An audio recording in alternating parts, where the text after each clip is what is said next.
ఒప్పుకుంటారా అన్నాడు దుశ్శాసనుడు. ఈ దుర్యోధనుడు ఒప్పిస్తాడు. అలడు నీకు అనుమానమే వద్దు, ఈ పాచికలు సామాన్యమైనటువంటివి కాదు.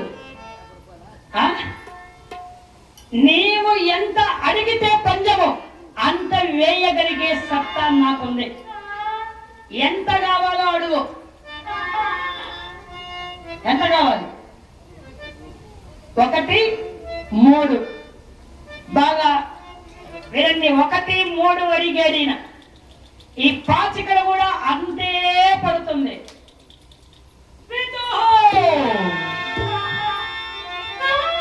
చూసి వాళ్ళు సరిగ్గా పడినదా? వీరకన్నా ఏమి ఆలోచిస్తున్నావు? మీరు కూడా పరీక్షించండి, మీకెంత కావాలి? 3, 4 రాదే. ఉన్న వాటి వాడి కాదు, లేదు వాడికి ఎక్కడికి తీసుకొచ్చేది? అయితే 3 అన్నా లేకపోతే 4 అన్నా, ఈ రెండింటిలో ఏది కావాలి? 4. 3 వద్దా మీకు? ఏం 3?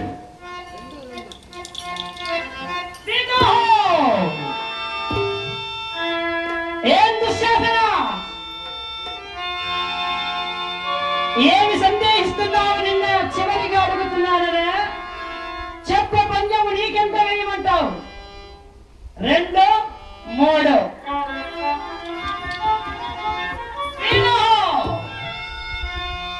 చూసితివా దుర్యోధన, ఈ మామ ఆలోచన శక్తి నీవడిగినది అడిగినట్టుగా ఇక్కడ పంజము వేయగలిగేటువంటి సత్తా ఈ మామకు మాత్రమే.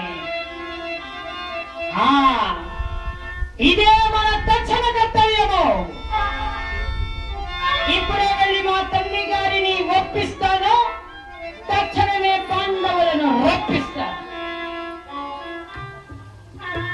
వెంటనే దుర్యోధనుడు నేరుగా బయలుదేరి ధృతరాష్ట్ర మహారాజు దగ్గరికి వచ్చాడు. నాన్నగారు, ఎవరది? ఇక్కడ దుర్యోధన. దుర్యోధనుడి ఎన్నైనా ఇలా వచ్చావు? పాండవ రాజసూయ యాగానికి వెళ్ళారు కదా, అంతా బాగా జరిగిందా? పాండవులంతా హరిగా సంతోషంగా ఉన్నారా? ఓహో. కానీ పాండవుల వైభవాన్ని చూసిన తర్వాత నాకు ఒక కోరిక కలిగినది. కోరిక ఏంటిది దుర్యోధన? ఏమీ లేదు. పాండవుల లాంటి మయసభ భవనము అలాంటిదే నాకు కూడా కావాలి.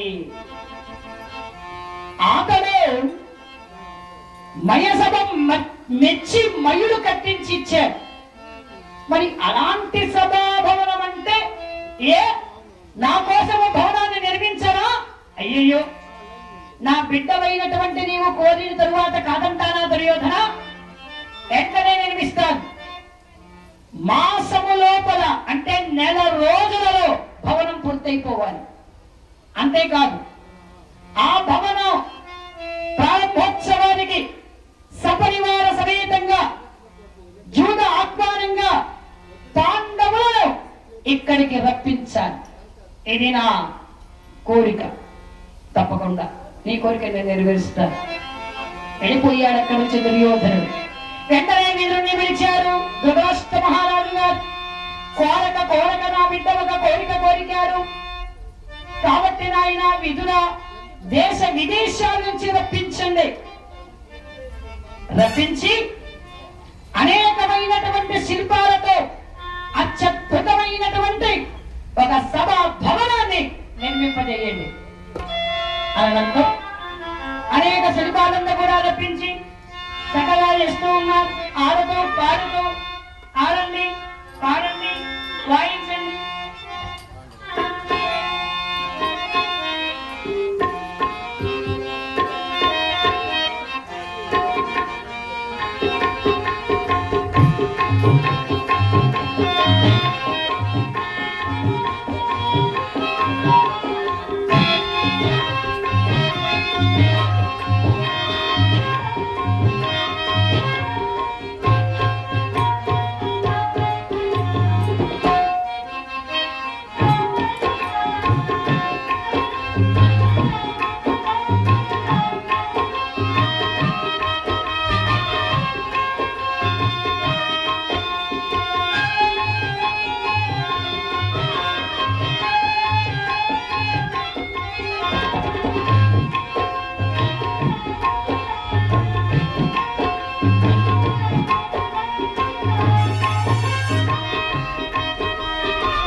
వెంట పెట్టుకొని రమ్మని ఆ తరువాత జూదానికి ఆహ్వానముగా కోరాడు దుర్యోధనుడు.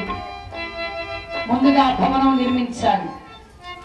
దేశ విదేశాలను తెరపించి 1 నెల రోజుల లోపల పాండవుల కోసమే ప్రత్యేకమైనటువంటి ఒక పాండవుల లాగనే మయసభ లాగనే అని అడిగాడు. కాబట్టి దుర్యోధనుడు పాండవులకు మయసభ ఏ విధంగానో కౌరవులకు ఆ సభాభవనం అలాగే ఉండేటట్టుగా 1000 స్తంభాలతో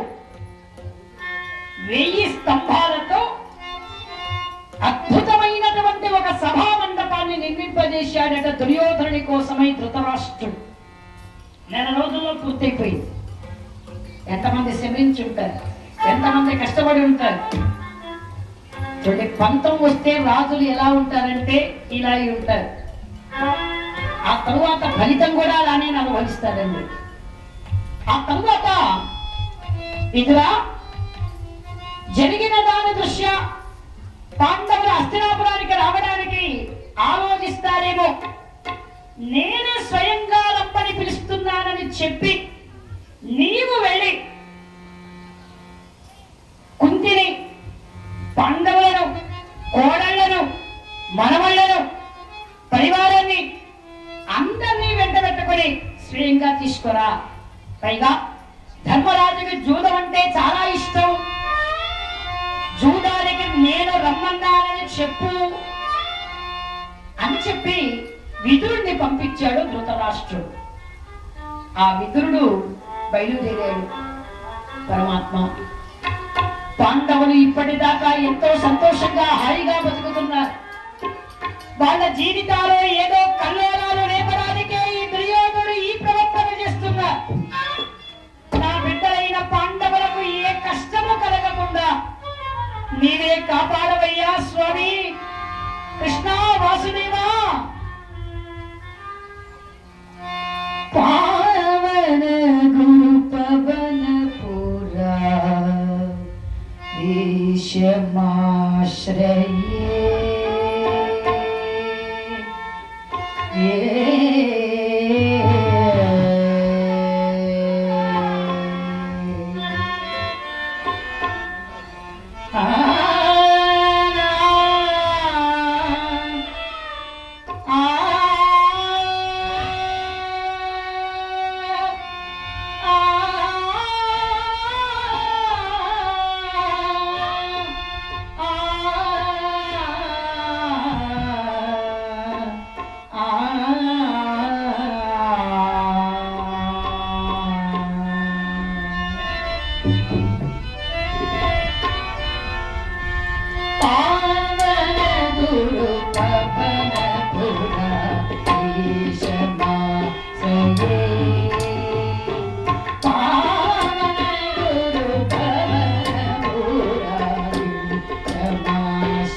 సర్వేశ్వరుడైన పరమాత్మునికి భాషా భేదం లేదు.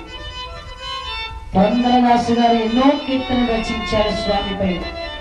అందులో ఇదొకటి. త్యాగరాజస్వామి వారు, మహనీయుడైనటువంటి అన్నమాచార్యుడు వారు, భక్త రామదాసు గారు, ఇలా ఎంతో ఎంతో మహనీయులు మనకు అందించినటువంటి మహాభాండాగారాలండి ఇవన్నీ కూడా. సర్వేశ్వర గోపాలకృష్ణ, నా బిడ్డలైన పాండవులకు కష్టము రానివ్వకుండా నీవే అండగా కాపాడాలి దేవదేవా అనుకుంటా నేరుగా చేరుకున్నారు ఇంద్రప్రస్థ పురానికి. విదుర మహాశయుడు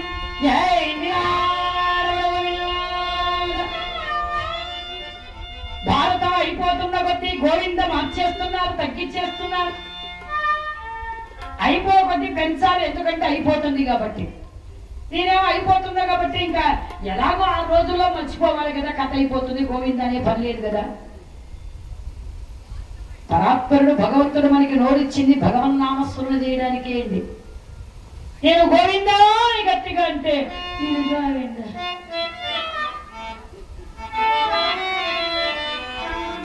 చూడండి ఎట్లుండో. ఇనపని లేదంటున్నారా?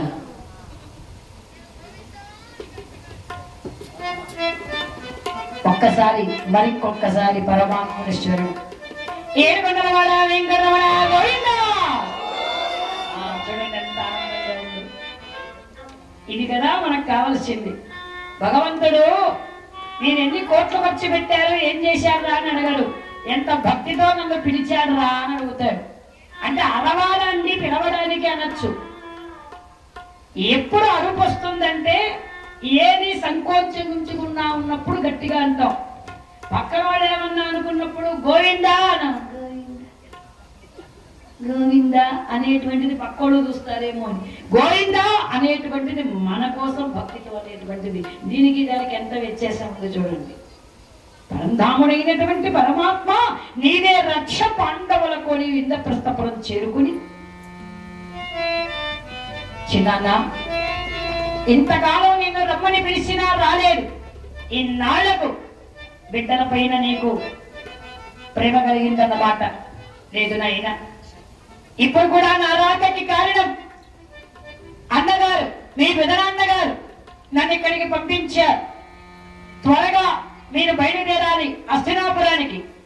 హస్తినాపురమా? మేమా? ఎందుకు చిన్నన్నా? ఏం లేదు నాయన, దుర్యోధనుడి కోసమై ఒక ప్రత్యేకమైనటువంటి సభా మండపాన్ని నిర్మింపజేశాడు మీ పెద్ద తండ్రి గారు ధృతరాష్ట్ర మహారాజు గారు. ఆ నిర్మింపజేసినటువంటి సభా భవనాన్ని ప్రారంభోత్సవం చేయడానికి ముహూర్తం నిర్ణయించారు. ప్రత్యేకంగా దుర్యోధనుడు పాండవులు సపరివార సమేతంగా అక్కడ ఉండాలి అని పట్టుబట్టాడు. అంతేకాదు దుర్యోధన, జూద విద్యా విశారదుడమైనటువంటి నీకు ప్రత్యేకంగా జూదానికి కూడా ఆహ్వానము అని చెప్పి మీ పెదనాన్న గారు నిన్ను వెంట పెట్టుకొని పిలుచుకొని రమ్మన్నారు. కాబట్టి ఇక తక్షణమే ప్రయాణం కావాలి మీరందరూ కూడా. ఇదంతా విన్నాడట అర్జునుడు. తలవని తలంపుగా సభాభవన నిర్మాణము, ఎన్నడూ లేనిది జూదానికి ఆహ్వానము. అన్నయ్య, నాకేదో అనుమానంగా ఉంది అన్నాడు అర్జునుడు. ఆ పక్కనే ఉన్న భీముడు అన్నాడు, ఒరే అర్జున, అనుమానం కాదు, నిజం. కావాలనే ఏదో చెయ్యడానికే దుర్యోధనుడు కంకణం కట్టుకొని పథకం వేసి మనల్ని అక్కడికి రప్పించబోతున్నారు. వెళ్ళడం మంచిది కాదు నా అభిప్రాయం. అవును, నేను కూడా అలానే అంటున్నాను. ఆలోచించండి అన్నయ్య అని తమ్ముళ్ళు మాట్లాడుతున్నారు ధర్మరాజుతో. వెంటనే ధర్మరాజు అన్నాడు, తమ్ములారా, మీరంతా చెప్పింది నిజమే, కానీ పెంచిన తండ్రి పెదనాన్నగారు, పైగా మహారాజు గారు, ఆయన పిలిచినప్పుడు వెళ్ళము రాము అంటే పాండవులకు అహంకారమైంది. రాజ గర్వంతో సంపద చూసుకొని తిరస్కరిస్తున్నారు పెద్దల్ని అని మన గురించి తప్పుగా అనుకుంటారు. పైగా ప్రత్యేకంగా పెదనాన్న గారు జూదానికి నన్ను ఆహ్వానించారు. జూదం అంటే నాకెంత మక్కువో మీకందరికీ తెలుసు. జూదానికి ఎవరైనా రమ్మని పిలిస్తే రాను అని చెప్పను అని నేను ఒట్టు పెట్టుకున్నా. కాబట్టి ఇటువంటి పరిస్థితుల్లో మరి హస్తినాపురానికి వెళ్ళాలో లేదో వెళ్ళాలి అని నేను అంటున్నాను. అన్నయ్య, పెద్దలు సర్వము తెలిసిన వారు, మీరు ఒక నిర్ణయం తీసుకున్న తరువాత తమ్ముళ్ళమైనటువంటి మేము తల వంచి మీ వెనకాల రావడమే తప్ప తల ఎత్తి కుదరదు కాదు అనడం మాకు అలవాటు లేదు. మీ ఇష్టమే మా ఇష్టం. అయితే మనమందరము కూడా హస్తినాపురానికి ప్రయాణం అవ్వాలి. అలాగే అన్నయ్య. కుంతీదేవి, ద్రౌపదీదేవి, సుభద్రాదేవి, అభిమన్యు కుమారుడు, ఉప పాండవులు, ధర్మరాజ, భీమ, అర్జున, నకుల, సహదేవులు, గురువు గారైనటువంటి ధౌమ్యుల వారు, సకల పరివారము అందరూ కూడా ప్రయాణమై సిద్ధమై రథాలలో కూర్చున్నారు. ఇక ధర్మరాజు గారు రథం ఎక్కబోతూ ఉండగా ఒక్కసారి ధర్మజా అని ఎవరో వెనక పిలిచినట్టు అనిపిస్తే వెనక్కి తిరిగాడై. నాయన, తల్లిలాగా చూచుకొని బిడ్డలాగా ముచ్చటగా వేసి నన్ను ఒంటరిదానిగా చేసి వెళ్ళిపోతున్నావా ధర్మజా అని రాజ్య లక్ష్మీదేవి కంటతడి పెట్టి ఏడ్చిందట ధర్మరాజు వెళ్ళిపోయే సమయంలో. అమ్మా, ఎంత కష్టం వచ్చినా నిన్ను పరుల చేతికి పంపను తల్లి, నా మాట నమ్మమ్మా అని చెప్పి వెంటనే రథం ఎక్కాడటలా ధర్మరాజు గారు. వెంటనే రథం బయలుదేరి వచ్చేస్తోంది హస్తినాపురానికి.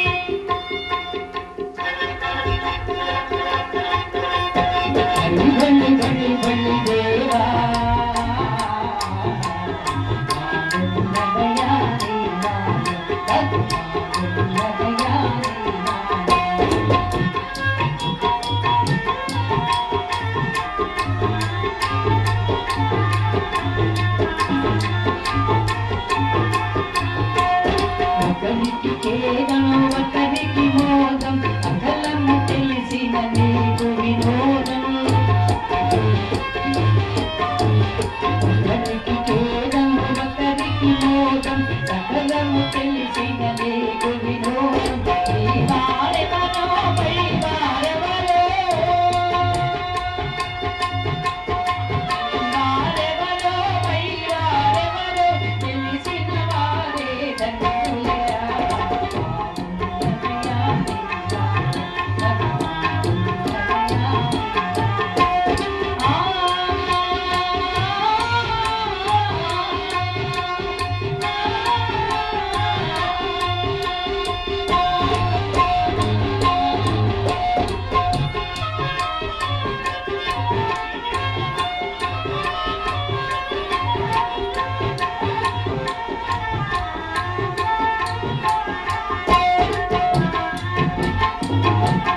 మా సోదరులకు పాండవులందరులకు మంగళధారి వాయిద్యాలు మోగించండి.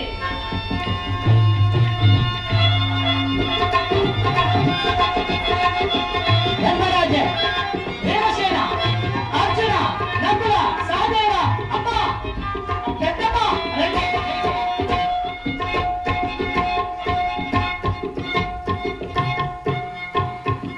గురుదేవా, నేను చూసేది దుర్యోధనుడినా? అవును ధర్మరాజ, దుర్యోధనులో ఇంత మార్పు. చాలా సంతోషంగా ఉంది నాయన దుర్యోధన. ధర్మరాజు ఆనందపడుతున్నాడు. పక్కనే ఉన్నటువంటి భీమసేనుడు చూశాడు. ఒరే దుర్యోధన, నీ గురించి సరిగ్గా తెలియక మా అన్నయ్య తెగ ఆనందపడుతున్నాడు. మా కొంపేదో ముంచడానికే చేస్తున్నావు నీవు. ఎప్పుడైతే ఈ విధంగా చెప్పడంతో ఆ సమయంలో వెనువెంటనే శ్రీకృష్ణ పరమాత్ముడు తక్కినటువంటి వాళ్ళందరూ కూడా తలచుకునేటువంటి అర్జునుడు కూడా కాస్త ఆలోచనలో పడ్డాడటండి. అవుని దుర్యోధనుడు ఇలా మారిపోయాడా అనుకునేటువంటి విషయంలో దానికి ఏం చెప్పి ఇప్పుడు లైవ్ ప్రోగ్రామ్ ఆపేసి నీకు రింగ్ చూసుకుంటే చేయమంటావా?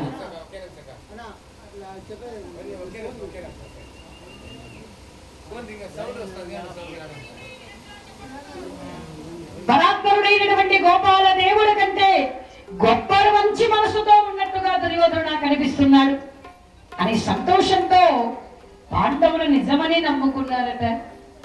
ఇట్లాంటోడు కూడా ఉంటారు. ఏం చేస్తాను, అయిపోయింది పరిస్థితి.